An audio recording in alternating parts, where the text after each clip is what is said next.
ઈમાનદારીવાળા મનુષ્યને સાચી મણી મળે છે, જેણે બાલ્યાવસ્થામાં વિદ્યા ભણ્યો નથી ને જુવાનીમાં ધન ભેગું કર્યું નથી ને પૌઢાવસ્થામાં શું મેળવી શકે. તો ટૂંકા ગાળાનો ક્રોધ એ લાંબા સમય માટે અફસોસથી દુઃખનું કારણ બને છે, પસ્તાવાનું કારણ બની જશે. તો ચિંતા, ક્રોધ, ટેન્શન ને ભય આ અતિ ભયંકર રોગો છે. તો જીવન સુધી વિના જીવન સફળ થાય નહીં. તો કોઈને લાત મારવા કરતાં બીજાની આ પીઠ થાપડવામાં મહેનત ઓછી કરવી પડે છે અને પરિણામે લાભ વધુ મળે છે. જેને પુસ્તક વાંચવાનો શોખ છે એ બધે જ સુખી રહી શકે છે.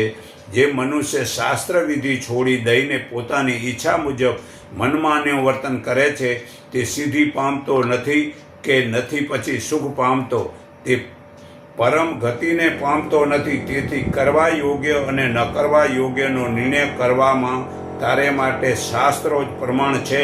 માટે શાસ્ત્ર જે કર્મો કરવાનું વિધાન કરેલું હોય તે જાણી તારે કર્મ કરવું એ જ યોગ્ય છે. આ ગીતા અધ્યાય 16 શ્લોક 23-24 પુરાવો છે.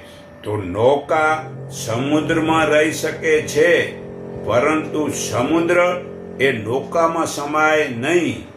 તો આપણો આત્મા પરમાત્મામાં રહી શકે, પણ માયામાં તે પરમાત્મા લાંબો સમય ન રહી શકે.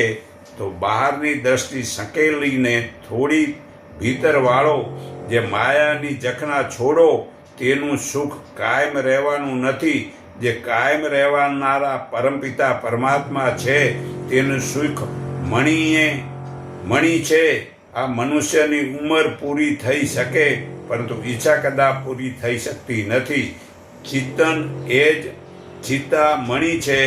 અજ્ઞાનીને ધનવાન બનાવી દે છે, પરંતુ શરત એટલી જ છે કે પૂરી ઈમાનદારી જીવનભર જીવનમાં ઉતારીને વર્તન કરીને જોડે એવો કરવો કે પોતાના આત્માને પોતાના આત્માને દુઃખ ન પડે તેવા માયા તો આજી નાખે છે.